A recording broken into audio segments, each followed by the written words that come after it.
Vamos a ir entonces con Colosenses, vamos a tratar de desarrollar el capítulo 1 el día de hoy. Por si acaso, vamos a decir que esta carta, vale la pena a veces dar unos datos.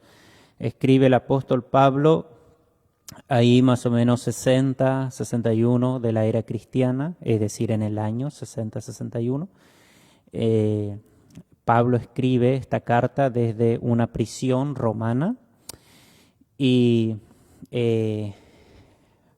estos hermanos, o bueno, el libro se llama así, porque había una ciudad que llevaba este nombre, la ciudad de Colosas, que estaba ubicada donde hoy es el país que se llama Turquía. Y ahí se había fundado una iglesia. Pablo nunca había ido hasta este momento cuando él escribe esta carta. Es más, se cree que Pablo nunca fue ahí a Colosas. Pero ahí se fundó una iglesia. Se cree que unos hermanos habían ido a escuchar a Pablo, entre tanto que Pablo estaba en Éfeso, que quedaba un poco cerca, y esos hermanos fueron después allá y empezaron una iglesia, una obra del Señor, y después sí Pablo ha establecido relación muy afectuosa, por decir así, muy estrecha, de mucha confianza y de mucha estima con unos líderes que después vamos a ir conociendo quiénes eran y por medio de unos de ellos o dos, dicen algunos, Pablo ha enviado esta carta después que él escribió a estos hermanos. Vamos a leer entonces el saludo y la presentación de Pablo y vamos a aprender cosas ahí, versículo 1 y 2. Pablo, apóstol de Jesucristo por la voluntad de Dios, y el hermano Timoteo, a los santos y fieles hermanos en Cristo que están en Colosas. Gracia y paz sean a vosotros, de Dios nuestro Padre y del Señor Jesucristo. Bien, Pablo entonces se presenta como apóstol de Jesucristo por la voluntad de Dios. Pablo es muy interesante porque Pablo aquí está en una prisión, él está escribiendo desde ese lugar, estando en esa situación, y aún así él dice que él está dentro de la voluntad de Dios. Eso es muy importante recalcar ahí, porque eso es lo más importante en la vida del cristiano, no solamente de Pablo. Pablo pudo decir: esta es la voluntad de Dios. Dios me ha llamado para esto, me ha elegido para esto y yo estoy dentro de la voluntad de Dios. A mí lo que me está sucediendo, estando yo en esta prisión, esto no es un accidente, sino que todo esto está dentro del propósito de Dios. Nosotros leemos lo mismo para nosotros. Hay un versículo en la Biblia, dice: mirad pues con diligencia cómo andéis, no como necios, sino como sabios, aprovechando bien el tiempo, dice, porque los días son malos. Por tanto, no seáis insensatos, sino entendidos de cuál sea la voluntad del Señor. Esto dice en Efesios capítulo 5, versículo 15 al 17. Entonces hay que decir, hermano, que si usted vende chipa, usted tiene que estar seguro que esa es la voluntad del Señor. Si no, busque la voluntad del Señor. Si usted vende verduras, tiene que estar seguro de que esa es la voluntad del Señor. Si usted estudia una carrera, tiene que estar seguro si esa es la voluntad del Señor. Y si no, busque la voluntad del Señor. Es muy importante ese detalle y nosotros debemos de saber si estamos o no dentro de la voluntad del Señor. Esa es la primera cosa que yo veo ahí. Y sí, importante eso es inclusive para elegir una carrera, porque imagínese ahora que un cristiano, una familia que justamente se declara, o sea, que es cristiano y que de repente permite a su hijo que estudie una carrera de filosofía, por ejemplo. Eso ya Le puede desviar del sí camino. les puede confundir, les puede Ok. entorpecer. Sí. Sí, otra cosa que vemos ahí, que Pablo dirige la carta, dice a los santos y fieles. ¿Quiénes son los santos? Es importante que entendamos el lenguaje bíblico. Aquí santos no son las estatuas, tampoco son los muertos. ya como nos han enseñado a nosotros los de las doctrinas católicas, por no decir los católicos, son lo mismo. Pero bueno, entonces entendamos, aquí los santos y fieles dice, hermanos en Cristo que están en Colosas, eran hermanos que estaban en Colosas y estaban vivos, ¿sí? Entonces, santos somos todos nosotros después de haber recibido a Cristo como Señor y Salvador. Cuando nosotros, en ese momento en el que nos hemos arrepentido y le hemos recibido a Cristo como nuestro Señor y nuestro Salvador, en ese momento nosotros hemos sido santificados por méritos del sacrificio de Cristo. Eso dice en Hebreos 10:10. En esa voluntad somos santificados mediante la ofrenda del cuerpo de Jesucristo, hecha una vez para siempre. Entonces Pablo dirige entonces la carta a los santos. Es importante entonces, hermanos, que Pablo nos va a hablar directamente a nosotros, ¿ya? Aquí Pablo no le va a hablar a los ateos, ni a los agnósticos, ni a los católicos.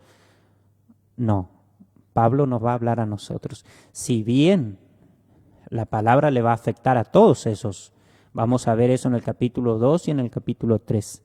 Pero Pablo dirige la carta a los creyentes. Otra cosa más se puede decir del apostolado. Me tiento a decir, porque anoche escuché un poquito a Maldonado. Aguanté 1 minuto y medio más o menos, le he escuchado. Y él estaba diciendo que aquellos que no tienen la cobertura apostólica de él están corriendo riesgo. Se van a morir, se van a morir por el COVID. Qué manera de ser. ¿Qué va a hacer de ese hombre si no se arrepiente el día que esté delante del Señor? Vale un trago ese, lo que dijiste. Vale un grito, vale un zapucay. ¿Qué va a hacer de ese señor el día que esté delante del Señor en el juicio? ¿Cómo va a responder por la sarta de mentira que dice? ¿Y cómo tiene engañada a tantas personas? Eso no es cierto. Aquí Pablo está diciendo que él es apóstol de Jesucristo por voluntad de Dios. Si leemos Romanos capítulo 1, dice que antes de los tiempos él ya había sido predestinado para ocupar el lugar de Judas, el traicionero. Entonces, el último de los apóstoles, el ministro del Evangelio a los gentiles, se llamó Pablo y es él que nos está escribiendo aquí. Nosotros, hermanos, no necesitamos la cobertura ni de Maldonado ni de los brasileños, que son una revolera de apóstoles, porque ellos son todos falsos. Ni siquiera Tobías. Tobías es el que ocupó Matías. Ni siquiera Matías es contado como apóstol, y eso que inclusive Pablo, o sea que los otros Pedro. apóstoles, Pedro y eso, le eligieron a él, y ni siquiera a él se le cuenta como apóstol, y este Maldonado sí que más cara dura otra vez. Sí, bueno, vamos entonces, leemos versículo 3 y vamos a ver lo que Pablo le hace saber a los hermanos de Colosas. Versículo 3. Siempre orando por vosotros, damos gracias a Dios, Padre de nuestro Señor Jesucristo. Hasta ahí. Pablo le dice aquí a ellos, yo siempre, bueno, nosotros, porque él escribe y él dice que él estaba con Timoteo, nosotros siempre oramos por ustedes. Y aquí vamos a ver en el versículo 4 al versículo 5, vamos a ver características de estos hermanos, de estos colosenses. Dice, habiendo oído de vuestra fe en Cristo Jesús y del amor que tenéis a todos los santos. Dos cosas, ellos tenían fe y amor, sí, que se resalta en el versículo 4. Dice a todos los santos. Versículo 5, vamos a ver ahí y vamos a tratar de entender ¿qué es lo que le genera la fe y el amor a estos hermanos? ¿O qué es lo que genera que entre estos hermanos haya fe y amor? En el verso ahí 5 dice, a causa de la esperanza que os está guardada en los cielos, de la cual ya habéis oído por la palabra verdadera del Evangelio. Entonces, estos hermanos tenían viva la esperanza de salvación, sabían que eran salvos y eso ellos lo vivían. ¿Y cómo eso se evidenciaba? Bueno, se evidenciaba porque ellos tenían fe en el sentido de la práctica y tenían amor congregacionalmente hablando. Aquí hay un mensaje para todos nosotros, un tremendo mensaje, porque la iglesia que tiene viva el hecho de que somos salvos por gracia, debe de manifestar amor congregacional. Porque ahí está hablando, dice, a todos los santos. Y los santos acá no son las estatuas, somos nosotros. ¿Sí? Entonces, necesariamente tiene que haber ese fervor entre hermanos si es que la salvación segura y absoluta por la gracia de Dios en Cristo Jesús está viva entre nosotros. Tiene que haber esa efervescencia. Y eso es lo que Pablo está resaltando de ello. Pablo está maravillado por eso. Y por eso dice Pablo, yo una vez que he escuchado eso, yo ya me he puesto a orar por todos ustedes. Y muy importante eso, hermano. Entonces, quiero volver a decir de otra manera, porque la verdad que no sé cómo decirlo. Si usted es verdaderamente salvo y tiene esa esperanza viva en usted, entonces eso se tiene que evidenciar por la acción, por el amor que usted muestra hacia la congregación. El salvo no puede ser apático, no, indiferente, no puede mostrar desdén, indiferencia para con la iglesia. No, no es posible. No, acá el texto, bueno, los colosenses no eran así. ¿Avanzamos, Sí, hermano? sí. Versículo 6 podemos leer y vamos a ver que el evangelio crecía en Colosas. Que ha llegado hasta vosotros, así como a todo el mundo, y lleva fruto y crece también en vosotros, desde el día que oísteis y conocisteis la gracia de Dios en verdad. Aquí Pablo dice, el evangelio llegó a ustedes, el evangelio el evangelio corre, crece en todo el mundo y lleva fruto, pero también dice crece entre vosotros desde el día que oísteis y conocisteis la gracia de Dios en verdad. Evidentemente, estos hermanos ahí, Pablo, bueno, por lo que está diciendo Pablo, ¿verdad? Él está diciendo que ellos eran activos, porque el evangelio crecía entre ellos. Entonces, una iglesia que tiene amor, fe y la salvación viva en el espíritu de la iglesia, hace correr el evangelio. Hace correr. Y esa es responsabilidad de todos nosotros. No es la responsabilidad solamente del evangelista, del pastor, del diácono. Cada uno de nosotros debemos de predicar. La gran comisión es para todos los creyentes. Todos nosotros debemos de ser evangelistas. Debemos de estar involucrados con sembrar la palabra del Señor, ya sea aportando en este tiempo que usamos tanto las redes sociales, usamos el Facebook, usamos la radio. Eso significa un montón de cosas, gastos, un montón de cosas, la radio, internet, todo eso. Salimos por la calle.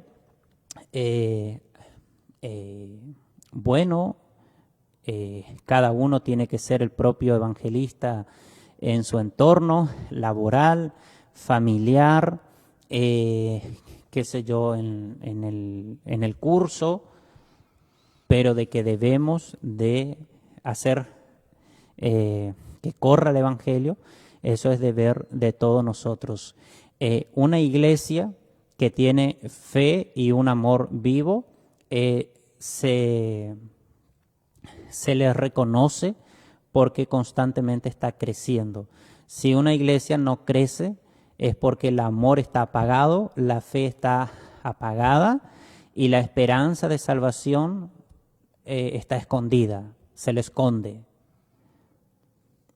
Otra cosa es si uno, ¿verdad?, invierte, si uno siembra el evangelio y las personas no se quieren arrepentir. Eso es otra cosa. Pero de que la iglesia tiene que hacer correr el evangelio, eso tiene que ser así. Fíjate la ventaja que nosotros tenemos hoy en día, si tomamos en cuenta lo que aquí mismo en esta ciudad ellos tenían, porque esta carta que Pablo escribió llegó a ellos, Sí. por decir así, nada más por un medio, Sí. que es un papel que era imposible llevar a una fotocopiadora y que se pueda distribuir por ahí. Pero nosotros hoy, tanto la radio, redes sociales, folletos, que también ahí está ya prácticamente encaminado como uno, cómo es y qué naturaleza tenemos y cómo podemos justamente ser salvos y todo eso, qué bueno sería, ¿verdad? Si realmente tomamos en serio esa parte. Sí, así mismo. Yo quiero apelar a el Espíritu Santo que está dentro de cada uno de los creyentes. Usted no puede ser indiferente. A lo mejor usted dirá, yo no soy de la Iglesia Bíblica Misionera de Ciudad del Este. Bueno, pero usted tiene una iglesia. ¿De qué iglesia sos? ¿Sos de la Iglesia Bíblica de, qué sé yo, de dónde? ¿De Encarnación? Bueno, tenés tu responsabilidad. Tú tienes que aportar para que el Evangelio sea distribuido. ¿De qué iglesia sos? ¿Bautista fundamental? Bueno, tenés que aportar. Cada uno de nosotros tenemos que estar comprometidos con nuestras iglesias locales. Tenemos que estar comprometidos. Acá estos hermanos tenían fe, amor, esperanza, la esperanza de salvación, porque está hablando del Evangelio de la salvación, y Pablo reconoce ahí que el Evangelio crecía, es decir, que personas se convertían. Eso tiene que ser entonces prioridad entre nosotros. Las personas se convierten y uno tiene que predicar folleto, enviarle audio con evangelismo, enviarle videos, visitarle, juntar a tu familia en tu casa, tus amigos, llamar a los hermanos. Nosotros vamos, en tu iglesia seguramente hay también hermanos que van a ir, le van a predicar, juntar a tus vecinos y nosotros vamos. Pero cada uno de nosotros tenemos que tener esa predisposición, ese anhelo y incentivar a los hermanos para que entre todos hagamos esto de llevar adelante esta causa. El ministerio de la iglesia es el evangelismo principal, el evangelismo. Después hay otros ministerios, pero que ya casi que están en segundo lugar. Principalmente debemos de sembrar el evangelio. Bueno, pasamos ahora a el versículo, leímos hasta el 6, ¿verdad? Sí. Bueno, en el versículo 7 yo puse entre paréntesis porque dice, como lo habéis aprendido de Epafras, nuestro consiervo amado, que es un fiel ministro de Cristo para vosotros, quien también nos ha declarado vuestro amor en el Espíritu. Aquí yo puse entre paréntesis y lo separé para no olvidar este versículo, porque siempre han de haber por ahí esos hermanos que uno puede tomar como ejemplo por su servicio. Así es. Porque Sí. ahí dice, como habéis aprendido de Epafras. Epafras era un siervo del Señor que uno con tan solo mirar cómo él era, uno ya podía aprender cómo se sirve al Señor. Sí, Importantísimo eso. nuestro consiervo, dice, Sí, era más o menos a la altura de Pablo sí, también, él le consideraba de esa manera y que también él es ministro de Cristo. sí, Y realmente por eso siempre agradecemos al Señor que los hermanos, por ejemplo, que en cada ciudad se está prácticamente encargando con las obras que se tiene ahí y eso es admirable y también es un motivo de agradecimiento y oración para nuestro Señor. sí, así mismo. Importante entonces, hermanos, que nosotros aprendamos de los hermanos que trabajan, que sirven, que están al servicio del Señor. Nosotros debemos de aprender. Eso es muy, pero muy bíblico. Lo que es digno, lo que es honesto, o sea, dentro del marco de la justicia, no está mal uno copiar. No está mal. Aparte nosotros en muchas esferas, nosotros copiamos. Por ejemplo, este estudio que yo estoy haciendo ahora. Yo no estoy diciendo nada nuevo, no, yo no voy a deducir aquí nuevas cosas, porque esto ya se ha estado enseñando por 2000 años, este es capítulo 1. Y yo estoy repitiendo lo que los siervos del Señor anteriormente ya estuvieron diciendo. Pero aún en el tiempo ahora, en el presente, existen hermanos que sirven de ejemplo en nuestras iglesias para cada uno de nosotros.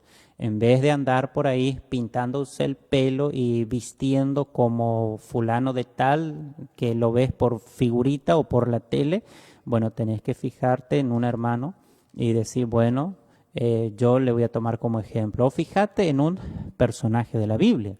Podés fijarte, en la Biblia hay muchos personajes que son dignos de ser imitados. Pablo llegó a decir, imítenme a mí, sean como yo.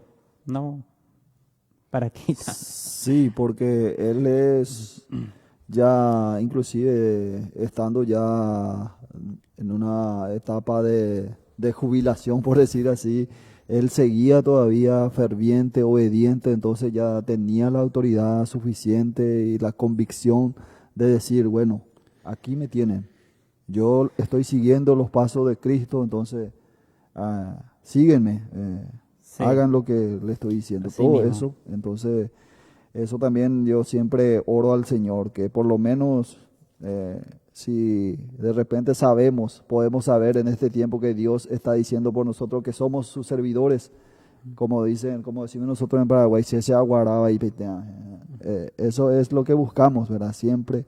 Y humildemente decimos esto, porque empezando lo que estamos ahora mismo compartiendo, nosotros mismos también necesitamos ver lo que está pasando en la Biblia para que nosotros también podamos seguir, tener el anhelo de trabajar, de seguir trabajando para el Señor.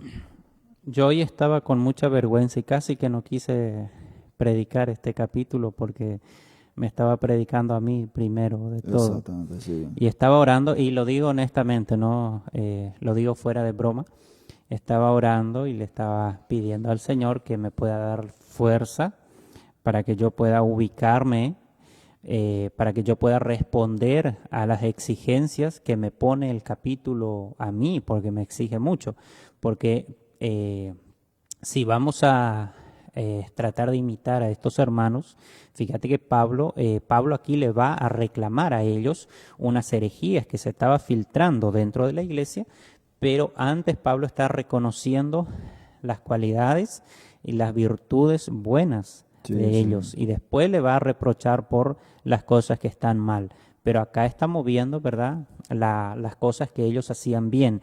Y una de las cosas que hasta ahora estamos viendo es que ellos eran unidos, porque ahí dice que la fe y el amor de ellos era entre todos los santos, entre todos ellos los hermanos. Entonces cada uno de nosotros debemos de poner de nuestra parte, buscar al hermano, tratar de alentar, ayudar, acompañar para que la iglesia siga llevando adelante la responsabilidad que tenemos como iglesia. En este tiempo se ha limitado todo lo que tiene que ver con el culto congregacional, pero no se ha limitado el evangelismo, por ejemplo, ¿verdad? Sí, porque como dice la Biblia, tener la palabra de Dios no está preso. No está presa, Sí, no está está atada. preso. Muy bien, pasamos al versículo ahora 9 hasta el 11. Estamos en Colosenses capítulo 1. Vamos a ver aquí ahora la sabia oración de Pablo. Por lo cual también nosotros, desde el día que lo oímos, no cesamos de orar por vosotros y de pedir que seáis llenos del conocimiento de su voluntad en toda sabiduría e inteligencia espiritual, para que andéis como es digno del Señor, agradándole en todo, llevando fruto en toda buena obra y creciendo en el conocimiento de Dios, fortalecidos en todo poder, conforme a la potencia de su gloria, para toda paciencia y longanimidad. Yo quiero decir aquí, hermanos, una cosa, que Pablo es enormemente sabio, porque Pablo en el capítulo 2 y 3 le va a reprochar a ellos unas cosas, pero antes de eso Pablo les reconoce las cosas buenas de ellos y después en segundo lugar Pablo le dice, yo oro por ustedes. ¿Y por qué yo oro por ustedes? Buenos, para que ustedes sean llenos, dice, llenos del conocimiento de la voluntad de Dios en toda sabiduría e inteligencia espiritual. Muchos de nosotros hemos hecho atrocidades por atropellados y yo me meto también ahí. Yo cuando recién me convertí veía algo mal y iba de lleno y en vez de ir a edificar al hermano, me iba a espantar o a veces me iba al hermano que estaba lastimado o al hermano que estaba superado por una situación y en vez de levantar le echaba 200 kilos de piedra más encima y lo aplastaba. Y yo venía en mi casa feliz diciendo, le exhorté al hermano, nada que ver, muy equivocado. Sí, aquí Pablo nos está dando una lección cómo se hacen las cosas.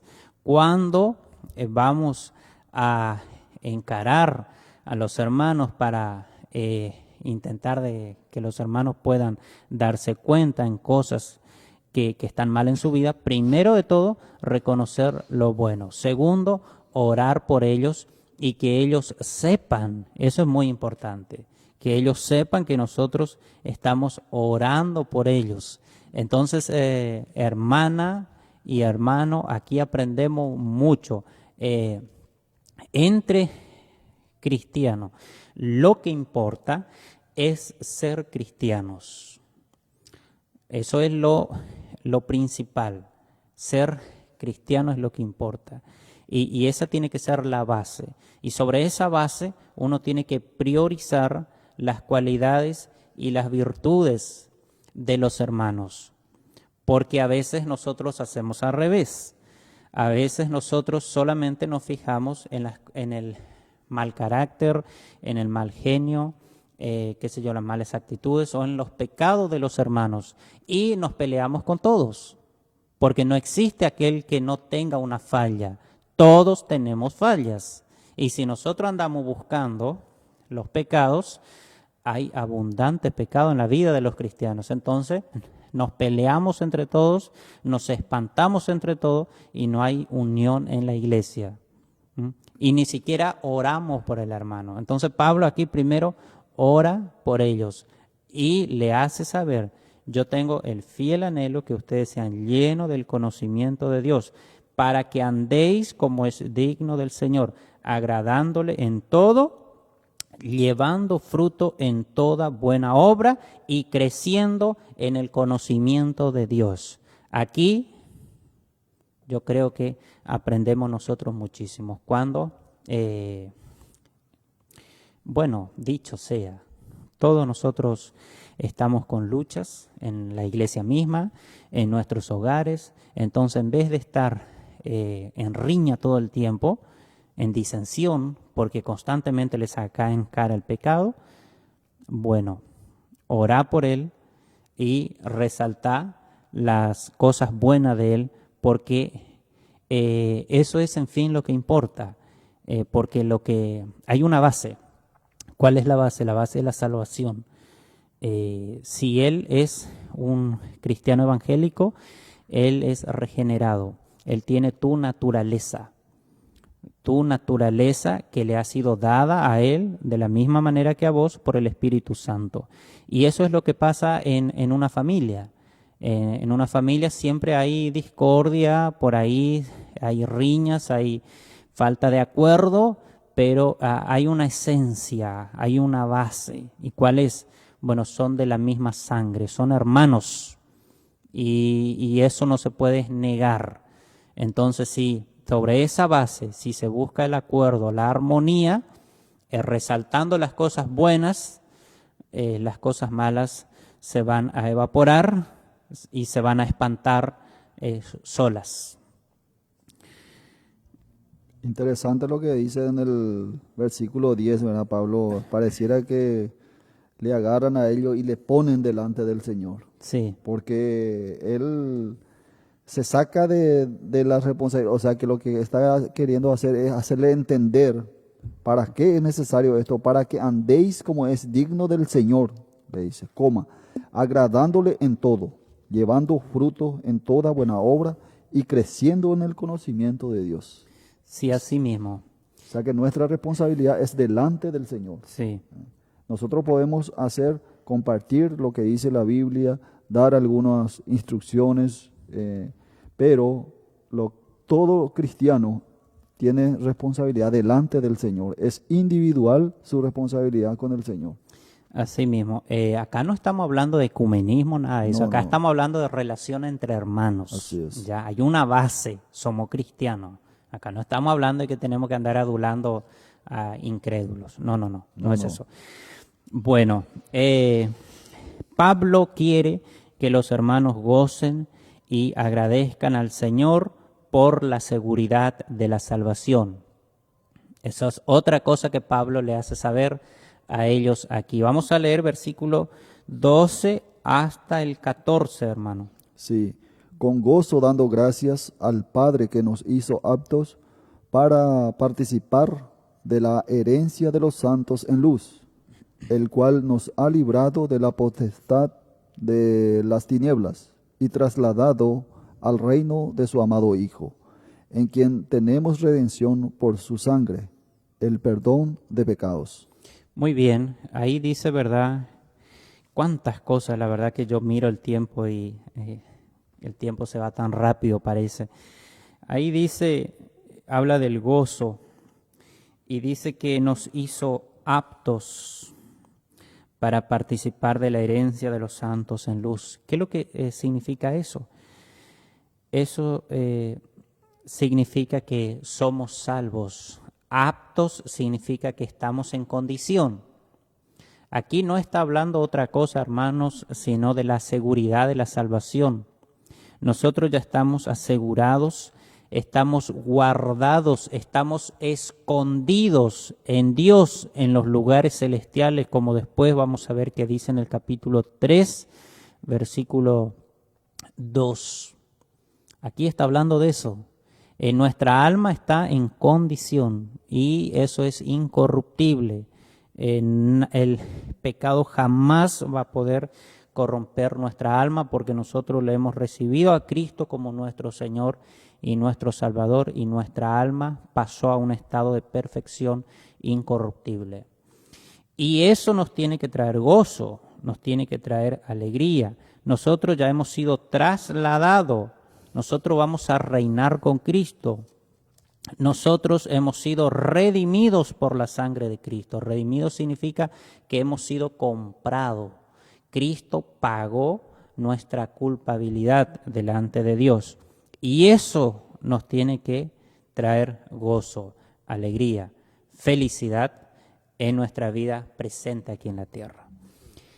Quería decir antes, porque se me pasó acerca de la oración, yo creo que cada uno de los hermanos en este tiempo debemos de priorizar eso de la oración porque respetando el protocolo que se exige, estamos haciendo los discipulados, la oración, hermano. Sí, sí, Sería bueno, ¿verdad?, que los hermanos puedan, como los colosenses, que puedan abrir el corazón, interesarse en eso y abrir las puertas de sus casas o acercarse a la casa del hermano donde se está haciendo, si es que se hace cerca de tu casa, para que podamos, o también puede invitar a su casa y vamos a ir ahí a hacer la oración, el estudio bíblico, para que oremos. Y último, yo me doy cuenta que últimamente parece que hay vergüenza para orar y eso es algo indescriptible, es algo que no cabe, no tiene lugar. Yo no sé, no entiendo cómo es posible que no tengan razones para orar y que tengan vergüenza para orar. Eso también tienen que orar delante del Señor, entra en su pieza, doble sus rodillas, siéntese o qué sé yo, acostado como quieras, decirle al Señor que no te animás a orar, que tenés vergüenza o que no te sale y pedirle que te dé la fuerza y comenzar a practicar. Es normal que por ahí que cuando uno ora entre hermanos así que no te salgan las palabras, que te pongas medio nervioso, que se te trabe la lengua. Eso es medio normal. A mí hasta ahora se me traba la lengua, a veces ni yo me entiendo, pero de que debemos de orar, debemos de orar. Entonces, hermanos, eso debemos de hacer aquí en la iglesia de Ciudad del Este y en las otras iglesias también, porque yo he escuchado que en la mayoría de las iglesias los hermanos están haciendo discipulado, estudio bíblico, visitas, entonces eso es importante. sí, así mismo. Pasamos ahora a Colosenses siempre el capítulo 1, versículo 15, vamos a leer hasta el 17 y ahora sí, Pablo aquí entra a hablar de doctrina. Pablo le va a hablar a ellos acerca de quién es Jesucristo. Sí, Él es la imagen del Dios invisible, el primogénito de toda creación, porque en Él fueron creadas todas las cosas, las que hay en los cielos y las que hay en la tierra, visibles e invisibles, sean tronos, sean dominios, sean principados, sean potestades. Todo fue creado por medio de Él y para Él. Versículo 17 dice, y Él es antes de todas las cosas, y todas las cosas en Él subsisten. Bien, ahí en la iglesia de los hermanos de Colosas se había introducido ahí una doctrina muy mala que era el gnosticismo, que ellos decían que Jesucristo no era Dios según nosotros entendemos, Dios y humano a la vez. En el próximo estudio voy a desarrollar un poquito más eso cuando entramos en el capítulo 2 acerca de los que creían esa gente. Entonces, para refutar todo argumento en contra de la deidad de Cristo, es que acá, desde el versículo 15 en adelante, Pablo va a explicar quién es Jesucristo. Jesucristo en esencia es Dios y humanamente vivió aquí en la tierra en condición de hombre, fue una persona. Pero dice ahí, Él es la imagen del Dios invisible. ¿Eso qué significa? Eso significa que Dios se reveló, Dios se dio a conocer, Dios se hizo hombre, así como dice en Filipenses capítulo 2. Y estando en la condición de hombre, dice, hablando de Jesucristo. Y ahí cuando dice el primogénito de toda creación, eso no está diciendo que Él fue creado, sino que ahí el énfasis está sobre el hecho de que Él está antes de todas las cosas. El mismo versículo 17 dice, y Él es antes de todas las cosas, y todas las cosas en Él subsisten.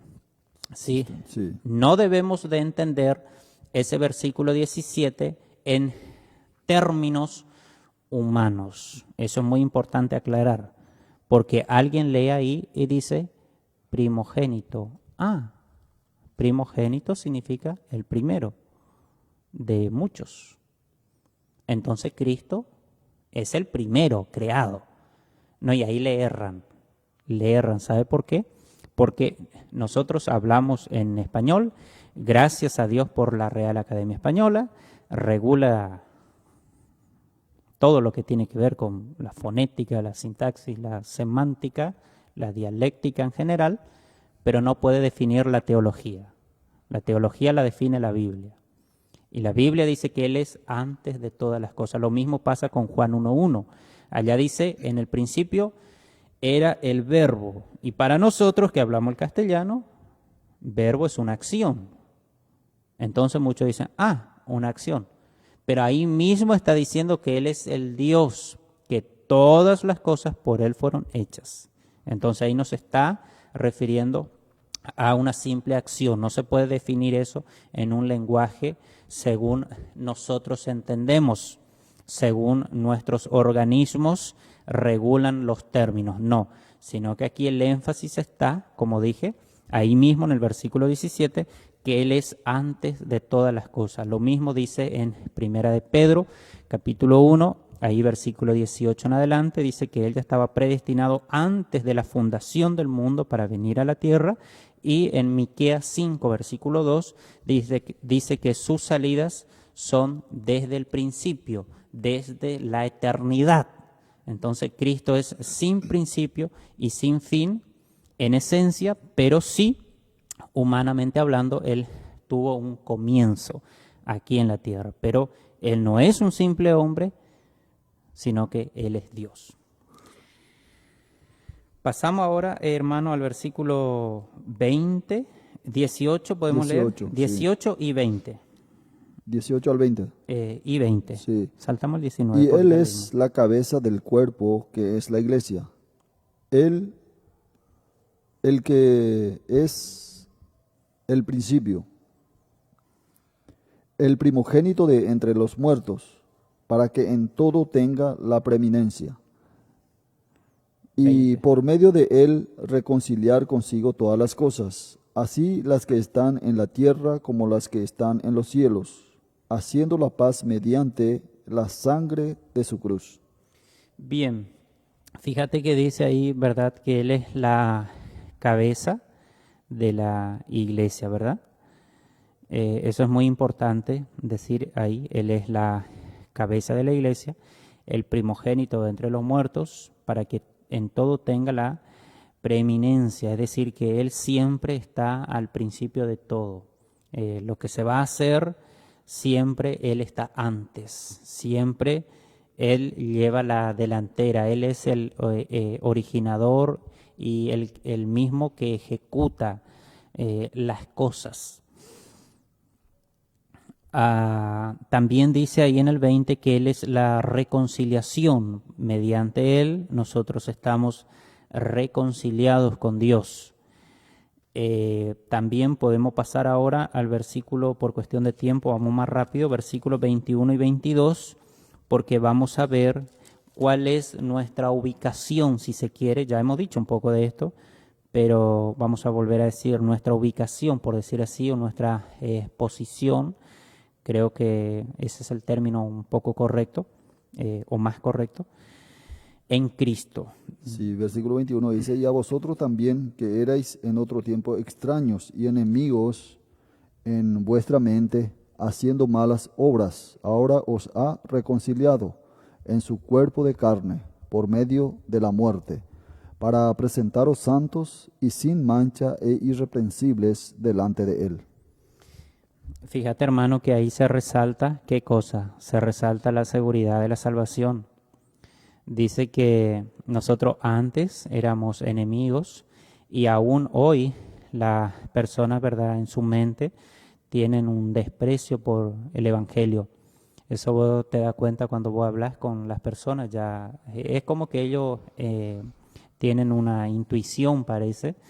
Cuando te ven, ya se dan cuenta que sos evangélico y ya manifiestan ese desprecio en la mente. En la mente, sí. Bueno, nosotros también antes, dice, éramos así, pero después, ¿qué pasó? Bueno, después nosotros nos hemos reconciliado con Él ¿Y qué más? Bueno, dice ahí que mediante la reconciliación, que es por medio de la muerte de Cristo Jesús, Él nos va a presentar a nosotros santos y sin mancha e irreprensible delante de Él, que es el Padre.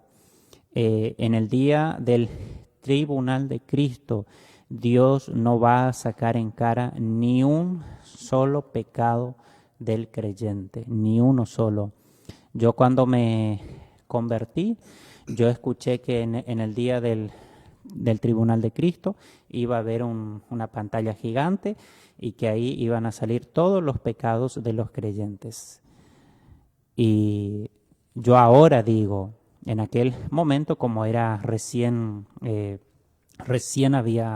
me había convertido, yo estaba feliz por eso. Pero ahora me doy cuenta que eso es una barbaridad. Si eso es así, yo no me voy al cielo. Y además no quiero ir. Yo no voy a ir al cielo para que el Señor me saque ahí en cara todos mis pecados. De ninguna manera. Yo no voy a ir.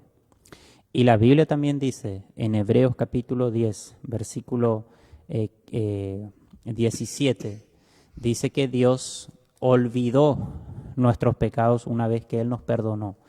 Y dice en Judas, versículo 25, que vamos a ser presentados sin mancha también delante del Señor.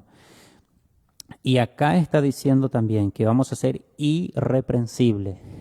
Nuestros pecados, las consecuencias, nosotros lo vamos a vivir acá, físicamente hablando.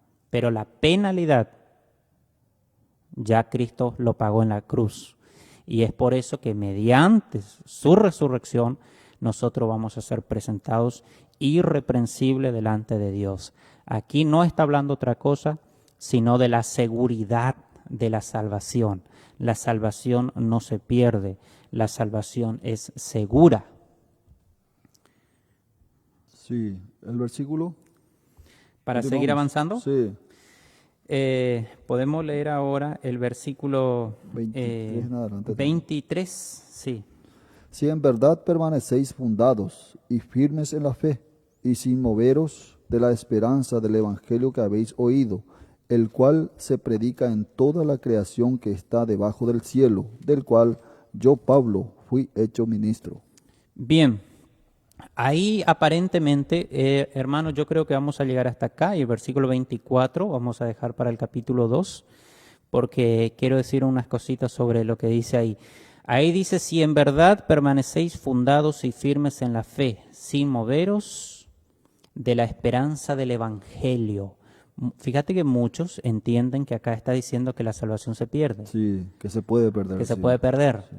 Pero no es así, hermano, de ninguna manera, porque si no está contradiciendo lo que hemos leído recién, versículos 21 y 22. Entonces, ¿qué es lo que está diciendo acá? Acá no está diciendo que la salvación se pierde, ni tampoco está diciendo que a consecuencia de que yo soy salvo y para evidenciar eso yo tengo que tener buenas obras para demostrar eso. Ni siquiera eso está diciendo.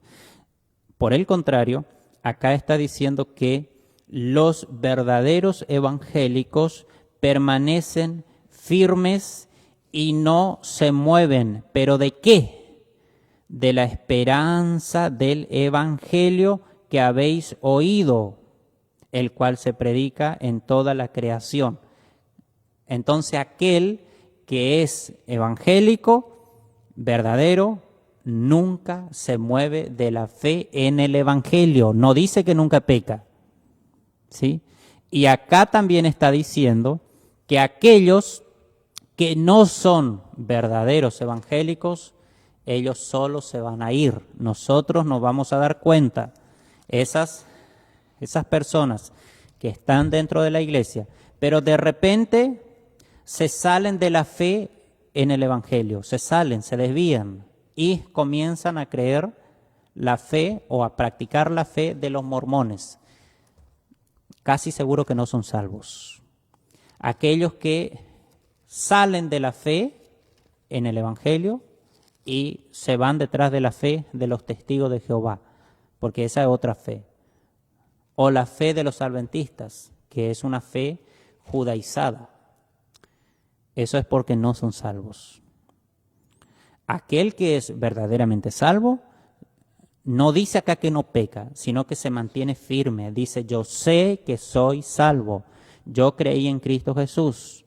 Cristo murió y resucitó por mí. Ese es el verdadero salvo, el que permanece fundado sobre esa base. Y Juan, en 1 Juan 2:19, dice que los que salen de nosotros, sí, evidentemente salen porque no son de nosotros. Es decir, los que se desvían de la fe en el Señor Jesucristo. Aquellos que comienzan a decir, no, eso del Evangelio por fe en Cristo no era así. Había sido que había que hacer buenas obras, o había sido que había que creer esto y esto. Evidentemente no fueron salvos. Así es que, mis estimados amigos, oyentes, permita que Dios el Padre, que envió a su Hijo a morir por todos los pecadores, te libre de la potestad de las tinieblas.